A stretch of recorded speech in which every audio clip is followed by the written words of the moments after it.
तेजस्विनावधीतमस्तु मा विद्विषावहै। ॐ शान्ति शान्ति शान्तिः।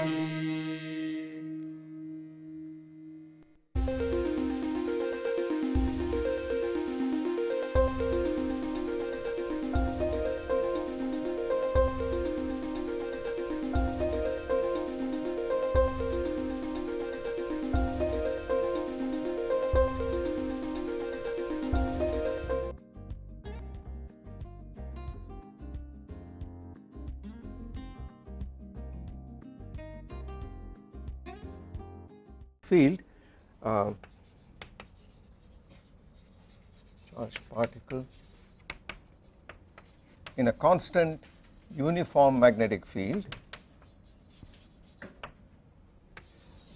and if you recall, we wrote the Hamiltonian down, and this was equal to P minus EA whole squared over 2m.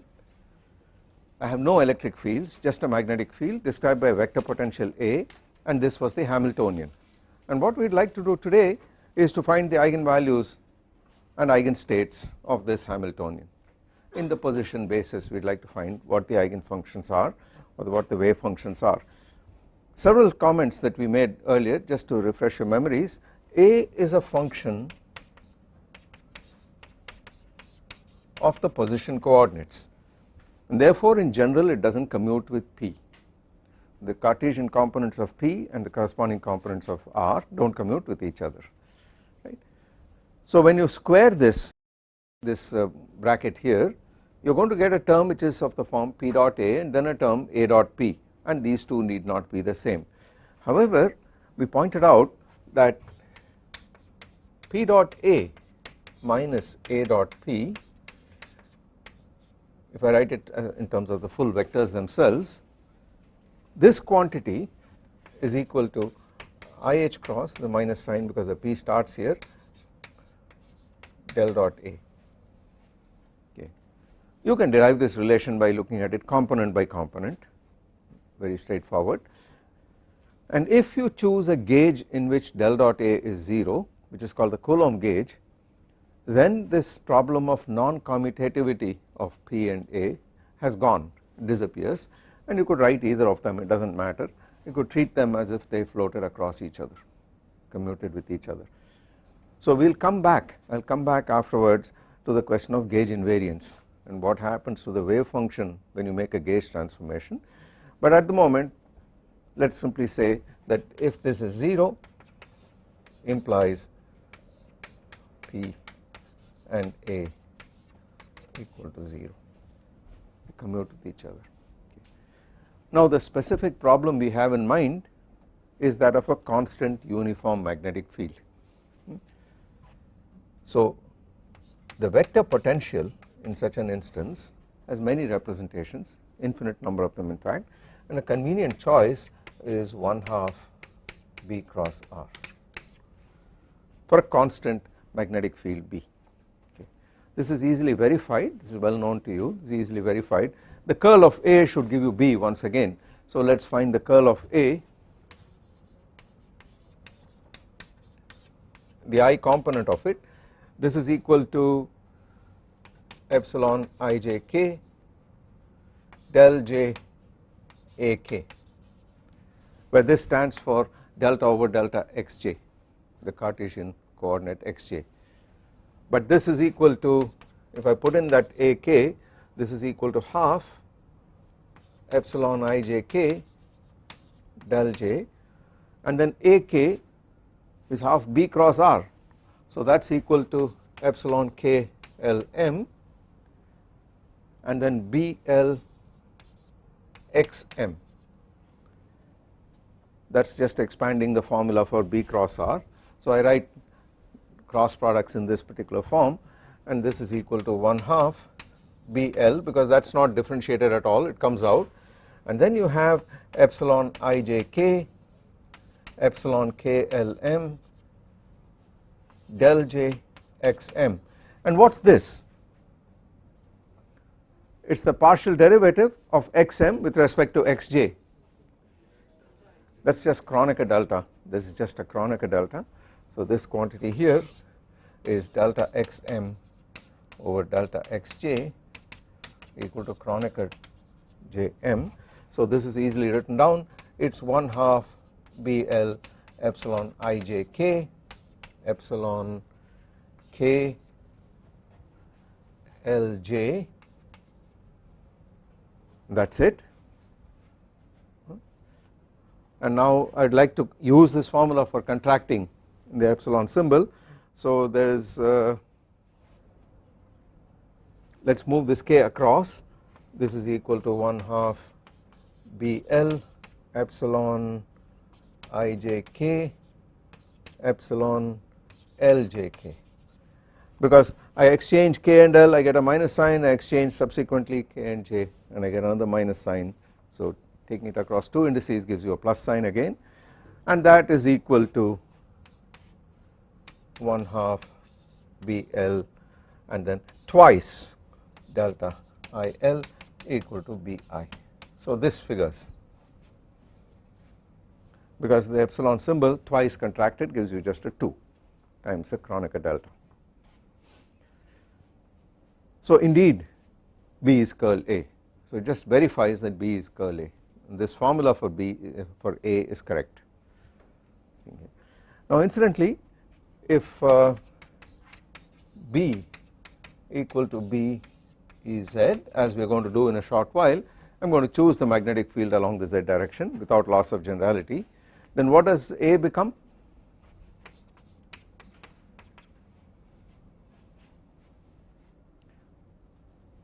What is the x component of it?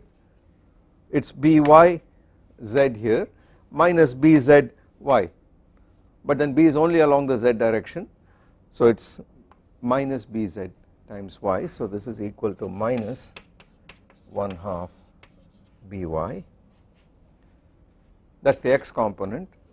What is the y component? The z component here and the x component there, so it is just 1/2 bx, and the z component of course is 0 because B has no direct components along the x or y directions, so this is 0. So that is the general rule. If your magnetic field points along the z direction, you can always choose a vector potential which does not have a z component.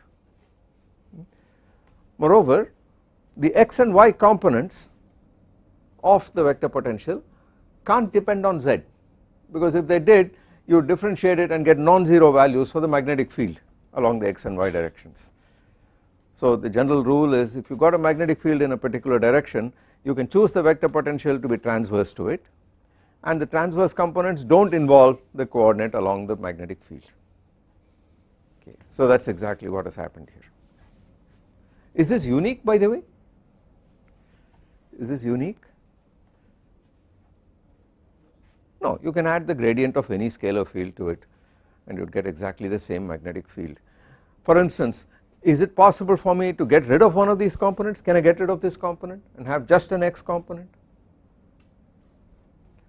Well, let us choose A prime is A plus the gradient of some function of r. Now look at what happens if I choose chi equal to minus half, I would like to cancel that, so minus half bxy. That is a nice scalar function of x, y and z, and what happens to A prime?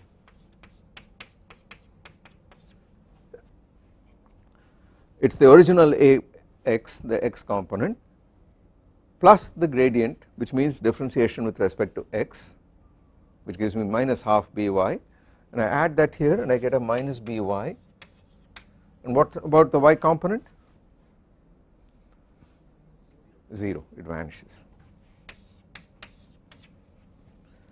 So in fact, if you have a constant magnetic field, it is possible to choose the vector potential in one of the transverse directions, and it is linearly dependent on the coordinate. That is very important, it is linearly dependent on y here. I could use this or any of an infinite number of choices, and the physics of the problem shouldn't change. The eigenvalues of the Hamiltonian shouldn't change, the allowed energy level shouldn't change, the wave function shouldn't get affected, probabilities shouldn't get affected, no physical quantity should get affected. We will come back to it as an exercise to see if that is indeed true, but keep in mind that if you have a constant magnetic field along the z direction, you can choose the vector potential such that there is no z component to the vector potential, and moreover the x and y components of the vector potential do not have a z dependence. Okay. With that information, let us look at what happens to this Hamiltonian itself.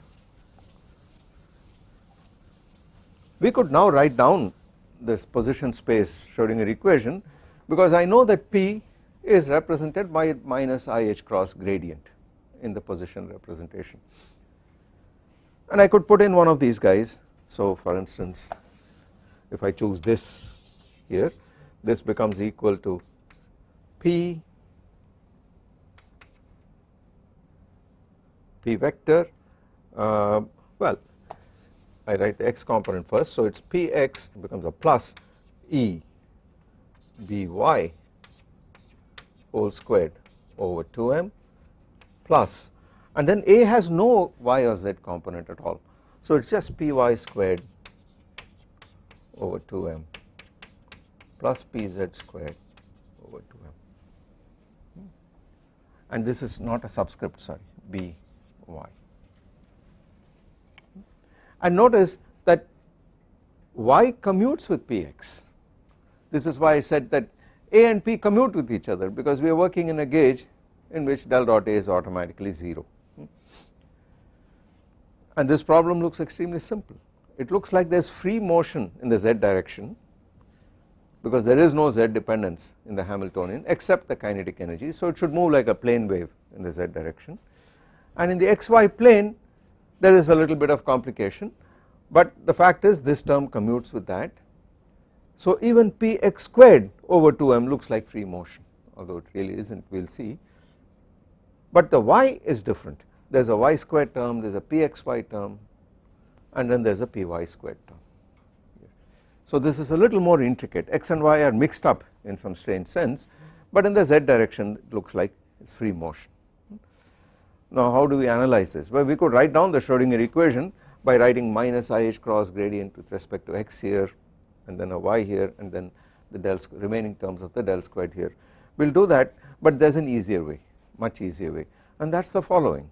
Let us ask what happens to the velocity of this particle.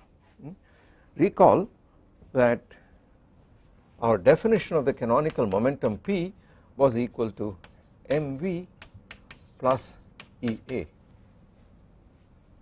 That is how we started with the Lagrangian, we went to a canonical momentum which is not the mechanical momentum in this problem, and you are guaranteed that it is the P and R which have Poisson brackets, canonical Poisson brackets or commutators, but we can ask what about the velocity, it is this guy here. So let us write that out. We see that V is equal to P minus Ea over m, so I can ask what is the commutator of Vx with Vy, for example. What about the commutator of the two velocities components? If there were no magnetic field, there is no question, these would commute with each other just like the momenta commute with each other, but in the presence of a magnetic field something very strange happens in quantum mechanics. The commutator of the x and y, two orthogonal Cartesian components of the velocity, may not be 0. What is this equal to? It is 1 over m squared, the commutator of Px minus Eax, Py minus Eay, and that is equal to 1 over m squared. Now Px and Py certainly commute with each other, they are two different Cartesian components of canonical momentum, they commute with each other, but there is a term which is minus E, let us call it Ay with Px, let us put a plus sign here and call it Ay with Px. So this with that, and then similarly there is a term which is minus E times AX with PY, that is this with that, and of course AX with AY commutes because both AX and AY are functions of position and different components of the position commute with each other. So there is no difficulty, it is only these two terms that have any problem at all. Okay. But we know from our study of one dimensional motion that if you have any function of x and look at its commutator with Px, this is equal to IH cross f prime of x. We saw that explicitly and we just use that in 3 dimensions, exactly the same thing. We do not care what AY is, we do not care what AX is, they are functions of position, we do not need these representations, in general they are some functions of position. So this reduces to 1 over m squared times E times AY as a function of position with Px. So this is equal to IH cross E comes out IH cross delta AY over delta x, because when you have a commutator with Px you differentiate with respect to x with an IH cross, and then similarly here you have minus delta AX with respect to y. Okay. And what is that equal to? Which component? The z component of B. So independent of the gauge, independent of the representation, this is equal to IH cross E over m squared Bz.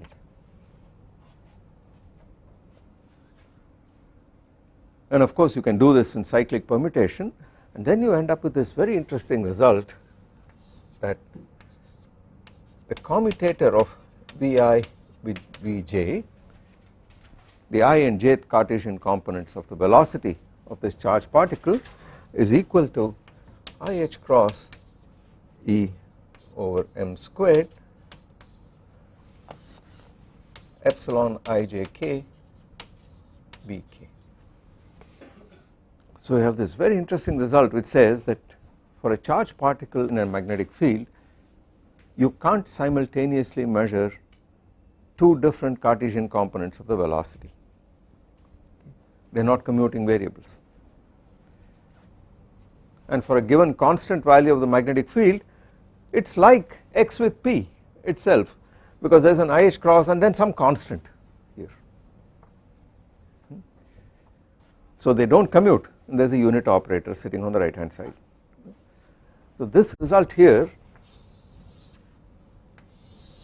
tells us that very interesting things are going to happen when you put a charged particle in a magnetic field. In fact it gives us a hint as to how to solve this problem. So let us go back here to this representation and let us give this guy a name. Let us give this mv a name. I do not want to carry this m squared all the time, so let us put mv equal to some vector pi. That is the standard notation. I am sorry you use pi as a vector, as a variable, but it is standard notation. This vector pi is mass times moment velocity of the particle, and it obeys the following commutation relations. You have pi I pi j equal to, all that happens is that this m squared goes away and you have that. And what happens to the Hamiltonian? This is equal to, in the problem in which, so we will put let B equal to Bez, so that there is no A along the z direction,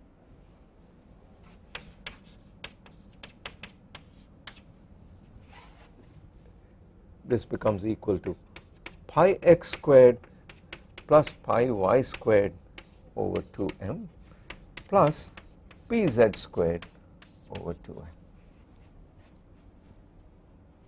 Okay. There is no az, so this is just pz squared, but then in x and y you got pi x and pi y here, okay, and the commutator of these two guys is given there. So this suggests something exactly similar to the harmonic oscillator, to the simple harmonic oscillator. The simple harmonic oscillator, if you recall, had a Hamiltonian which was equal to 1/2 p squared plus x squared in suitable units.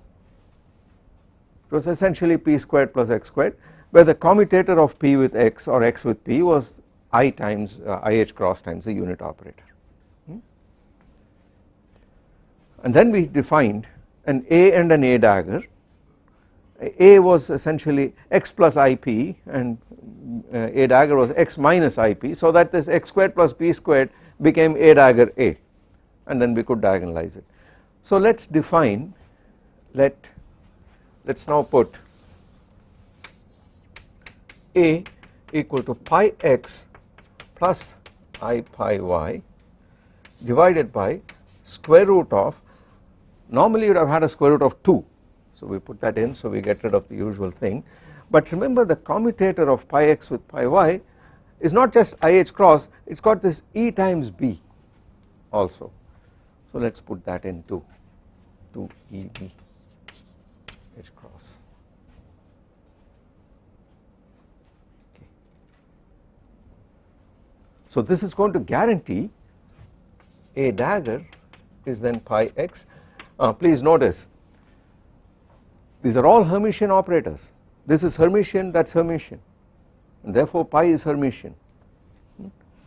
So this is a Hermitian operator, that is a Hermitian operator, which means that its adjoint is pi x dagger is the same as pi x, and then you have minus I pi y over square root of 2 EB H cross.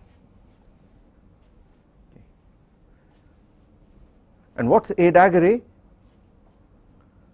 A dagger A is equal to 1 over 2 EB H cross, then we open a curly bracket.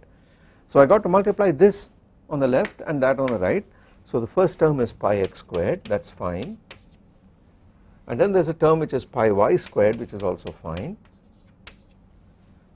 and then plus I times pi x pi y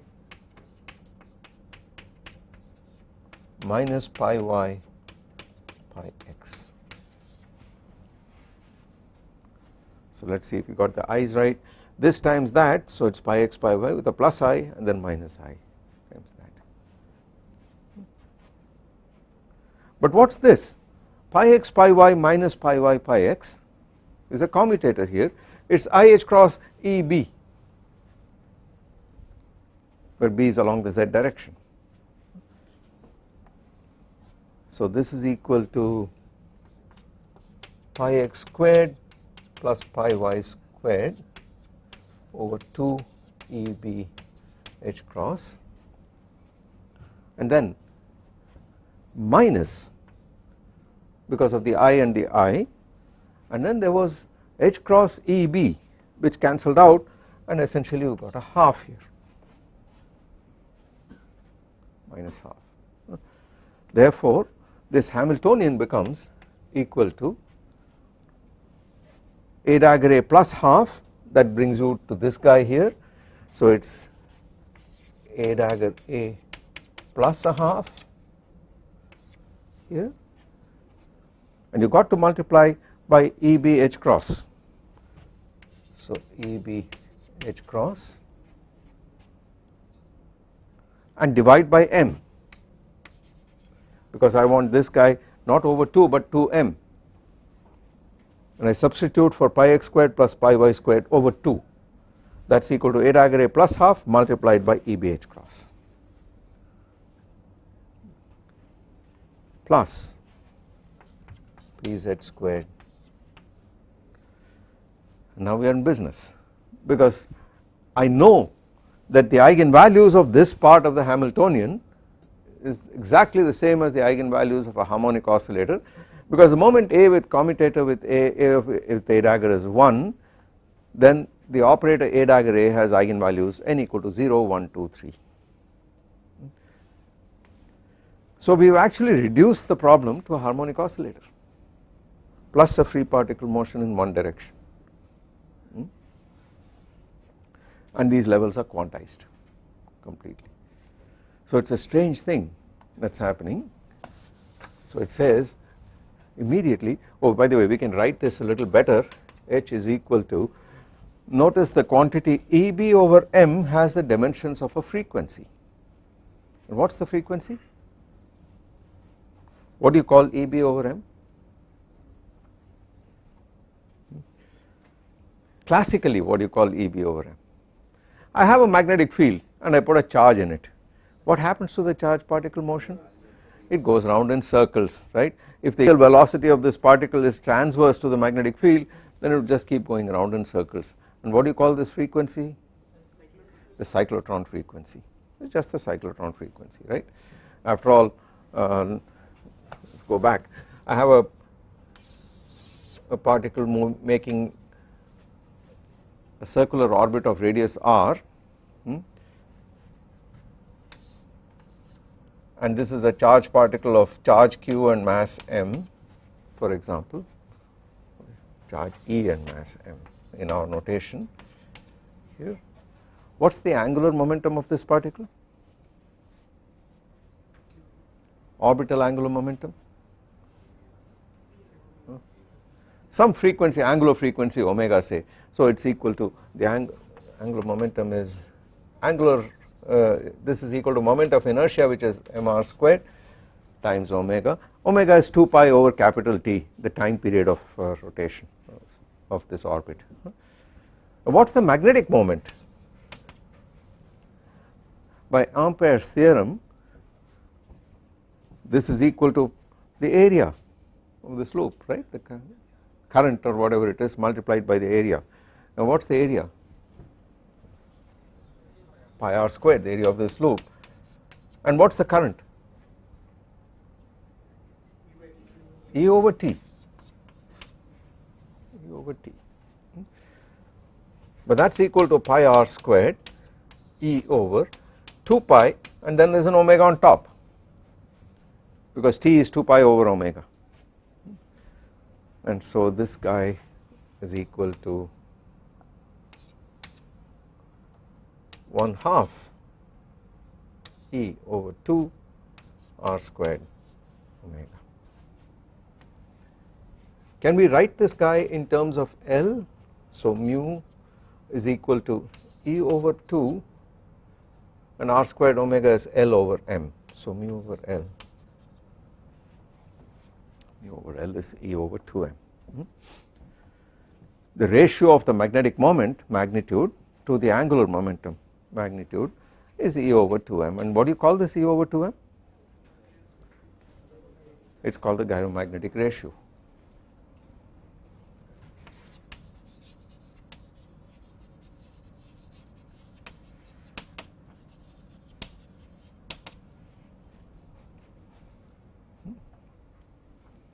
Okay, pardon me, it is E over 2m. There is a 2, that 2 comes in from the fact that you have a 2 pi and so on in the definition of omega.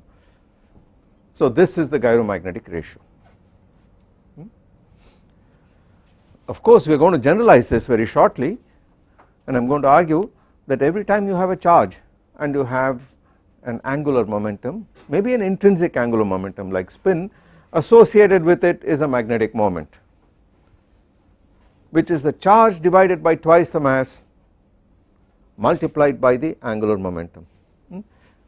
But of course this is valid classically for an orbiting particle. In more general cases all you can say is there is a proportionality constant.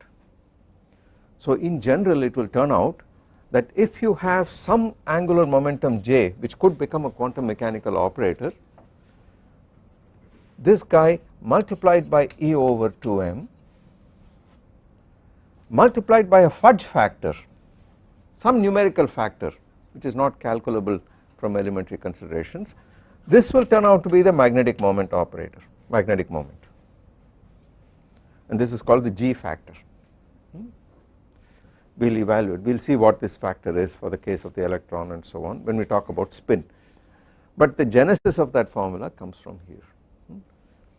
In fact, just to go a step further and anticipate myself a little bit, this J for the electron is the spin operator for the electron, and we have not introduced that yet, but this will turn out to be of the form h cross over 2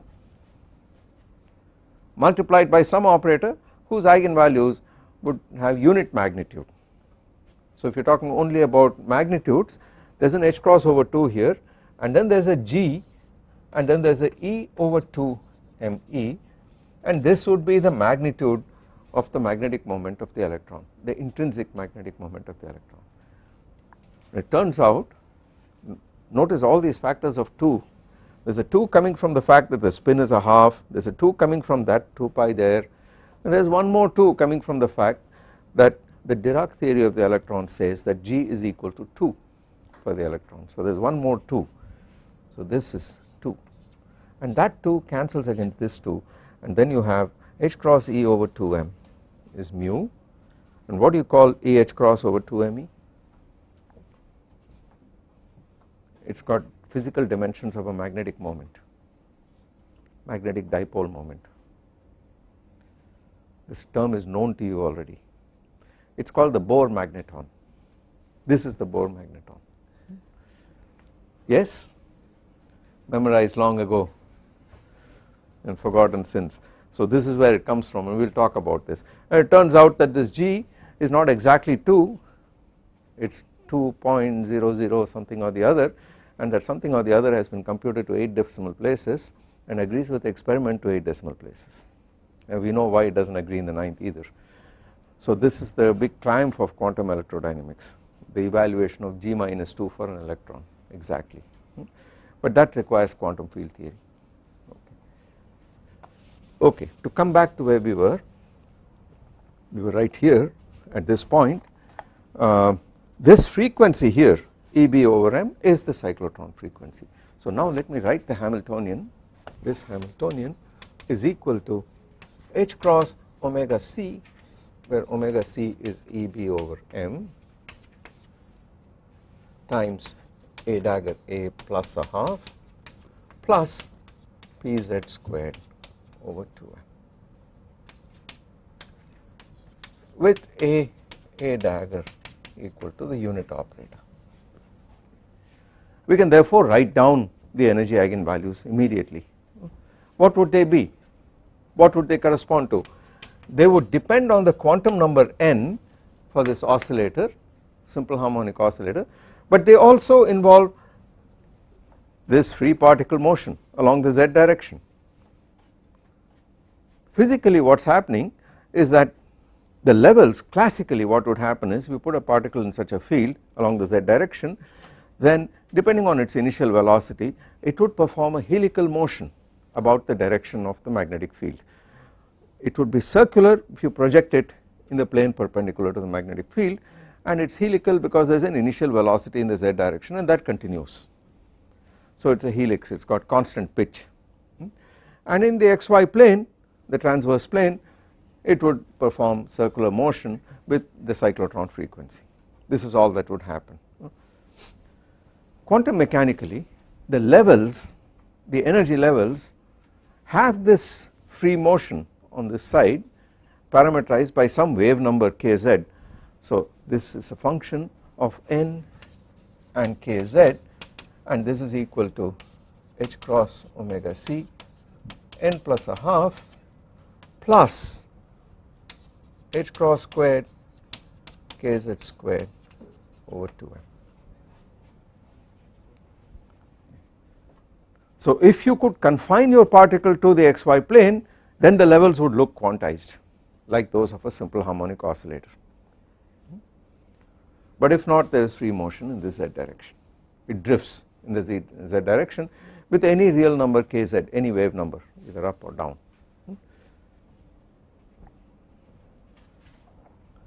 Would you say these levels are degenerate? because remember the harmonic oscillator does not have any degeneracy at all, every level is unique, and similarly for the plane wave too, it looks like it is completely unique, but these levels are actually degenerate and there is a physical reason for it. I will come and explain where the degeneracy comes from, we will see that very shortly when we write the wave functions down. Okay. These levels by the way are called Landau levels, because it was first done by Landau in 1930 when he first solved the problem of a charged particle in an in a magnetic field. Okay. They have acquired enormous importance because now it is possible to take, with a lot of other complications of course, it is possible to take electrons and confine them essentially to 2 dimensions. So in MOSFET devices for example, you can confine electrons to 2 dimensions, and then you look at all the properties that an electron gas would have in a 2-dimensional situation, and they are very different from what happens in 3 dimensions. Okay. Let us do that step by step. Let us first write down the wave function. We found the energy eigenvalues. Yeah. This is pre-motion. I mean the moment I have a single free particle, I have h is equal to p squared over 2m.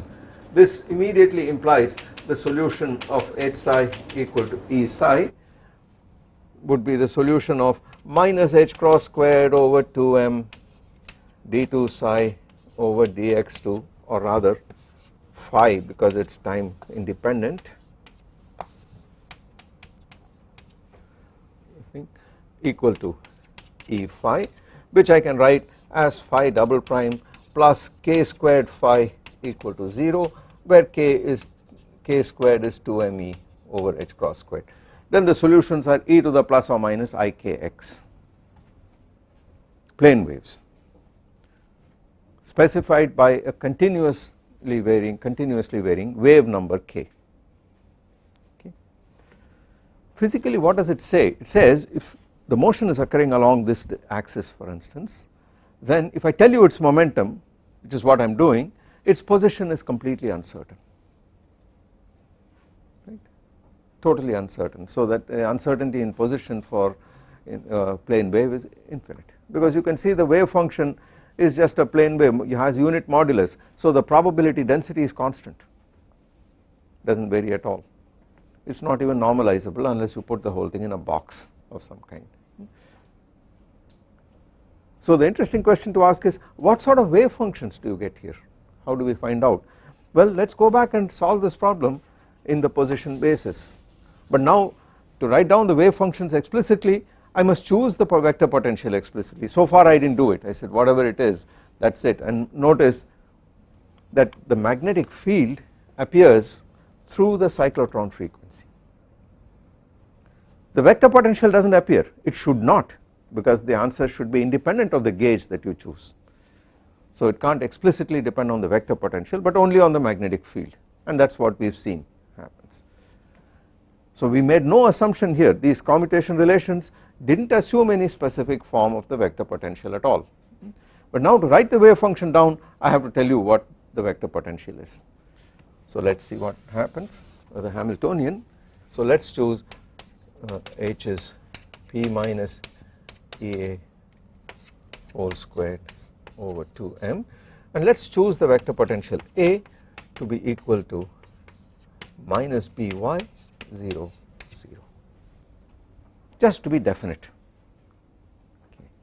I do not lose any generality by doing this, and you could ask, suppose I chose a different gauge and then I have a different value of A, and then I write the wave functions down, how are these two related to each other? And that is the next question. No physical quantity must depend on this choice, but let us first write it down for this choice. Now what is the Schrodinger equation? The time independent Schrodinger equation. It is minus, so we can write this down as px plus Eby whole squared over 2m plus py squared over 2m plus pz squared over 2m. Notice that this portion of the Hamiltonian which has a y and this part here, they commute with each other. because px and y commute with each other, there is no problem, but this portion of the Hamiltonian and this portion do not commute with each other because y and py do not commute with each other. So that is why it is not a trivial problem, otherwise it would be totally trivial, and that is why you get these non-trivial results there. And what does the Schrodinger equation look like now? It is equal to, so let us rewrite this thing, this is px squared plus py squared plus pz squared over 2m, and then there are extra terms which is plus e b over m ypx. I can do that because y with px commutator is 0 and therefore ypx is the same as x pxy, and I cancel the factor of 2, got to be very careful, plus e squared b squared over 2m y squared. Therefore h phi of r equal to e phi of r, that is the time independent Schrodinger equation in the position basis, and the E I have already found. The E's are characterized by a quantum number n and a wave number kz, but whatever it is, there are some real numbers. This equation gives you now minus h cross squared over 2m del squared, that comes from this portion of the Hamiltonian del squared, and then what does this term do when it acts on phi? It is ypx acting on phi, but then it is in the position basis. Y just multiplies the wave function, but what does px do? Minus ih cross delta over delta x. So there is a term which is minus ih cross eb over m y delta over delta x, and of course you could have written as delta over delta xy, it does not matter, it does not differentiate it, that acts on phi, and this guy here does not do anything, it is just e squared b squared over 2m y squared on phi of r equal to e phi of r. That is the eigenvalue equation. Now of course it is clear from this equation that the only complication is arising because there is this y here and the y here, otherwise it looks like free motion, plane waves if you like. So let us take the wave function to have a trial form, and what would my guess for the trial function be? It would be phi of r equal to some non-trivial function of y, because there is y sitting in this coefficient and y sitting here, but everywhere else it is just derivatives, and you know once I have a derivative, the eigenfunction is just e to the power I times constant times that coordinate, right. So let me take this to be e to the power I kx x e to the power I kz z, where kx and ky are constants to be determined, times some function of y, and that is non-trivial, we do not know what it is, some function of y. That would be a good trial guess for the wave function. If it does not work, then of course we go back and ask, is there a better solution? If I put that in, what happens to this guy here? So the first term is minus h cross squared over 2m, and then if I differentiate with respect to x, this portion, I get minus ik whole squared. So it gives me h cross squared kx squared over 2m, and then the next term, the y term, is non-trivial, it is minus h cross squared over 2m, and then d2 f over dy2. Okay. Multiplying all the exponential factors and so on, this remains minus ih cross eb over m y times delta over delta x, that pulls an ikx So plus h cross kx, that takes care of this. The minus I cancels with the plus I there and gives me h cross EB over m and kx. So this is fine, and then there is a y sitting here, I can't do anything about it, plus E squared B squared over 2m y squared. The whole thing, there is always an f, there is an f, there is an f, y squared f equal to E times f. The exponential factors have cancelled out, just the exponentials have gone off. Pardon me? Oh yes, there has got to be a kz squared too. So plus h cross squared over 2m kz squared f, that is also sitting there. So let us move that to the right hand side. So this is equal to E minus kz h cross squared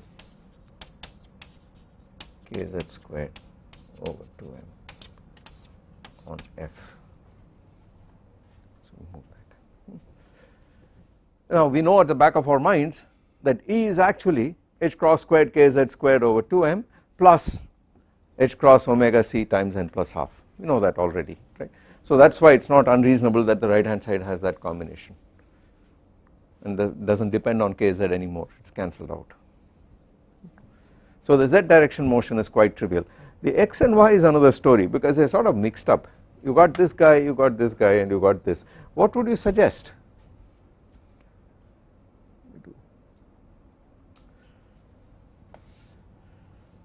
So this is minus h cross squared over 2m d2f over dy2 plus a whole lot of terms plus E squared B squared over 2m y squared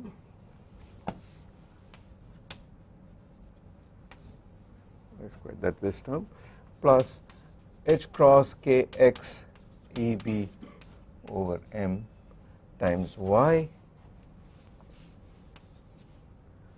plus h cross squared kx squared over 2m f equal to, let us call this epsilon f, this guy here is epsilon. We are heading towards the harmonic oscillator, as you can see, which is what we expect. We know the energy values are already something like harmonic oscillator. We are almost there. What should I do to this fellow?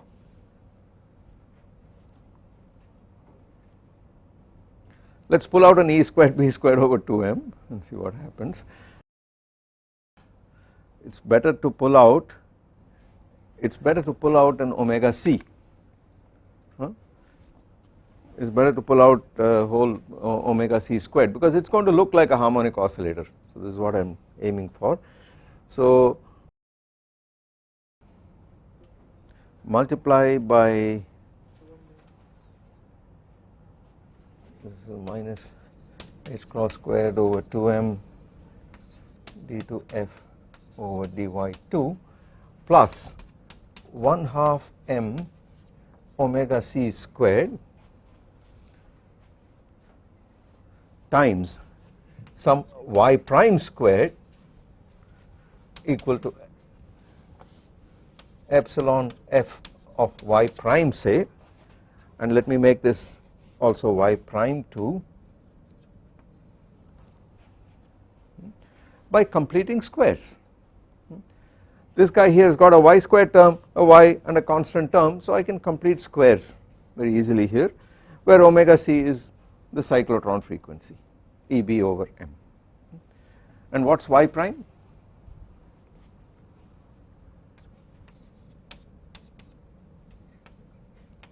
Y, and then it is something or the other which I plus some dot dot, and there is a kx.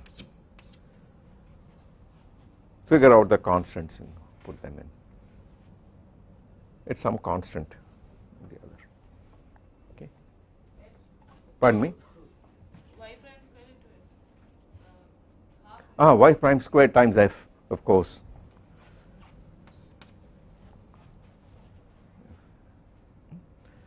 Where y prime is shifted by a certain amount which depends on this kx.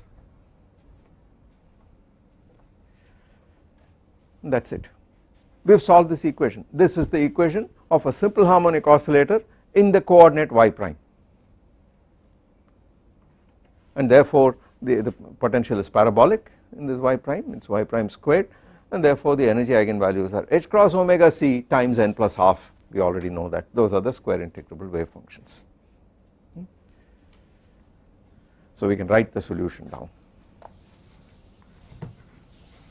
In this representation, phi of r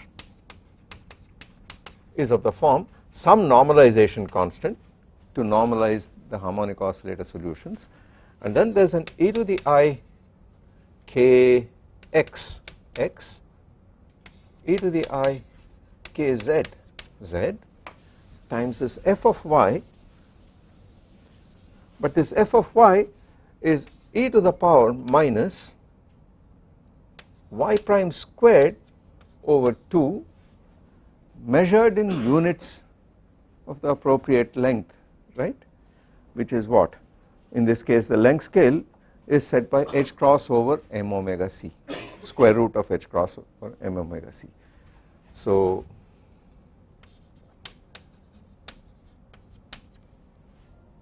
I am always confused about the dimensions here, it is m omega c over h cross over 2h cross, and then hn of y prime square root of m omega c h cross, where these are the Hermite polynomials. Okay. That completes our solution. This is what the wave function looks like. Corresponding to this, so I should really label this by n and kz, corresponding to this you have the energy level is h cross omega c into n plus half plus h cross squared kz squared over 2. Okay. What's what? What's kx? What's the meaning of kx? It's appearing here and it's appearing here.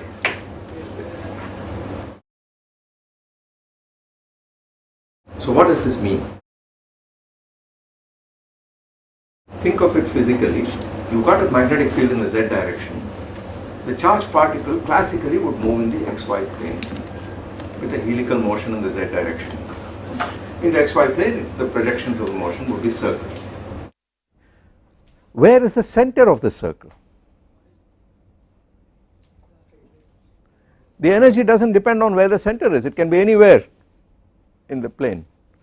So there is an infinite degeneracy, and that appears in quantum mechanics through this number kx, which doesn't appear in the energy at all. So every level is infinitely degenerate in the sense that the levels for different values of kx, you have different wave functions, the Hermite polynomials would be centered at different points, y prime depends on kx, but the energy would be exactly the same, which would correspond classically to a particle doing a helical motion here or here or here or anywhere. So the levels are infinitely degenerate. Yeah. It's not symmetric because I chose the gauge to be minus by 0 0. You could convert it to a gauge where it's minus half by half bx 0, and then this symmetry between the x and y would be restored. In fact, it does not matter where, you can rotate in the xy plane, nothing would happen.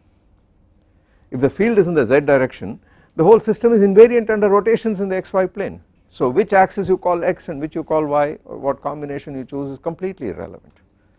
But there is a one parameter degeneracy which has shown up here in this behavior. Physically, of course, you do not have this because you put this whole system in a box, and once you put it in a box, the levels in the xy direction would, everything gets quantized completely. Then this would make sense under the conditions that the characteristic length scale in the problem given by this cyclotron motion, that gives you a length scale, which is this.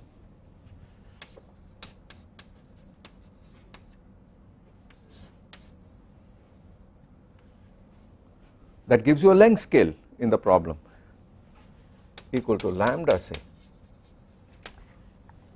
This is the length scale, characteristic length scale, that is the pitch of the, that is the radius of the cyclotron orbit. If that is small compared to the length of the box, the size of the box, then you can see that the box really is irrelevant. This would be a good approximation here, and the degeneracy would actually be proportional to the ratio of the size of the box to this lambda here, turns out to be proportional to the square of this. That would measure the degeneracy, and when the box goes to infinity, becomes infinite, the degeneracy becomes infinite degeneracy. But if you put it in a box and the box is very small, then this whole thing goes out of the window. You have to put the potential due to the box in, that is a different story. But as long as L is much greater than this thing here, and where L is the size of the apparatus, the system that you have, it is a good approximation. Now what we have to do next is to ask, suppose I chose a different value, suppose I did this by choosing a particular A, suppose I made a gauge transformation on it and chose a different A, what is the guarantee that things are not going to change? Well, you can see that the earlier portion where I looked at the commutation relations between pi x and pi y, that depended only on B, not on A, and therefore this was completely general, it did not depend on the gauge at all. The energy levels do not, because they depend only on the magnetic field, cyclotron frequency does not depend on the vector potential or anything like that. The wave functions appear to have some dependence on this specific choice of gauge, that is why y came out as a special variable here, could have been anything else, this is a physical argument, but we have to make sure that indeed this is the case. So what we should do next is to ask, what does a gauge transformation do to the wave function? In particular, it should not change the modulus squared of phi, it should not change probability densities, but that is hidden here, because you may argue, look, the y prime was dependent on y and the y came because I chose that particular gauge. What if I had chosen a different gauge, would I get similar answers? This we have to answer. So what I will do next time, which is tomorrow, is to show you that the wave function is actually gauge invariant. It also undergoes a phase transformation. Simultaneously the field and the wave function will undergo a joint transformation, and then the system will be gauge invariant. And in cases where you have singularities, where you have non-simply connected regions, then the phase of the wave function is actually measurable, and this was pointed out fairly late in the day in the history of quantum mechanics and goes by the name of the Bohm Aharonov effect. So we will do that next, we will talk about it. So let me stop here today.